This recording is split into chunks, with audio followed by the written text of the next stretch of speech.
What up, Ninja Nation? It's your boy Scooter Ray. Welcoming y'all to another episode of Chronicles Reviews, and also your current tag prediction champion. More on that later.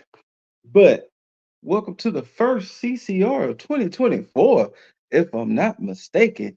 And your boy is here to talk about Marvel's Echo, the limited series that came out about a week, about a good week ago. You got 5 episodes all dropped in one day. Thank you, Marvel, for doing that. And it was a show.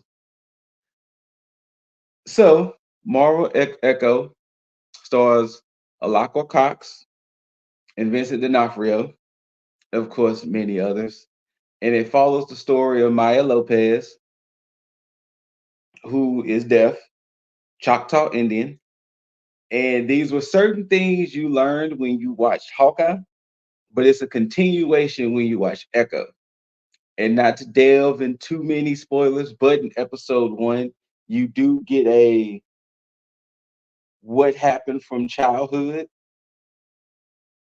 kind of up into what happened at the end of Hawkeye. And spoiler alert, if you didn't see Hawkeye, the last we saw of Maya Lopez in Hawkeye, she was shooting Kingpin, or for us to led to believe she shot Kingpin because we heard the shot, we don't know what happened. So this picks up uh, almost right after Hawkeye. I don't think it was that much of a time frame. She goes back home and things get real. I don't want to spoil, but things get real. And things get really real for Maya. And her things getting real, Maya discovers some things about herself.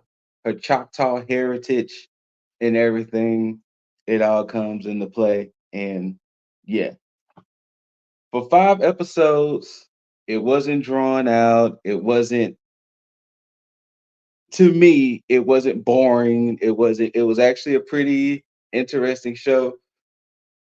I love the aspect of them having a deaf slash amputee actress because it also had the cast, if they didn't know ASL, to learn ASL. And it was actually pretty cool to see that the ones who truly interacted with Maya all learned ASL and was, doing it. So, because you got to see how it was from her point of view with certain things, and I can appreciate those elements and those little fine details and things like that. The action was great. It definitely, for a Disney Plus show, it definitely earned its TVMA rate. It has some moments that was like, and when Maya get to Maya, you know, she gets to throwing them hands. It gets real. And of course, Vincent D'Onofrio as Kingpin. We like to talk about Chris Evans as Captain America, Robert Downey Jr. as Tony Stark, Chris Hemsworth as Thor, the late great Chadwick Boseman as T'Challa. But one of the best casting choices that I think is slept on, in all honesty, is Vincent D'Onofrio as Kingpin. He delivers. If you remember the Netflix Marvel shows, which are canon, the Netflix Marvel shows, especially, he was in Daredevil for sure, and I want to say The Punisher. I can't remember. It's been a while since I watched those shows, y'all.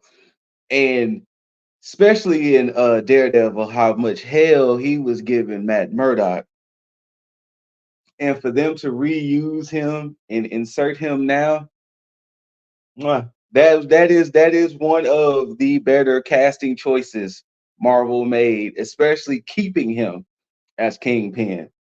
And yes, do not go into the show thinking you about to see some just low key ass one division, some grand thing. This was 100% a setup show. Because I was critical when they first announced this show. It was like, why? Why do we need a show on Echo? Like, I didn't think Maya was that important, but as of seeing the show, as watching how everything goes down, it's definitely a setup show. Especially if all the rumors that, Kingpin's supposed to be street level Thanos and everything, 100%, I can see why this show exists. It's a great setup show. Don't go into it truly thinking you about to see just this super duper grand adventure where it's like, like I said, like with One Division and Loki and things like that, Miss Marvel, like it's very practical.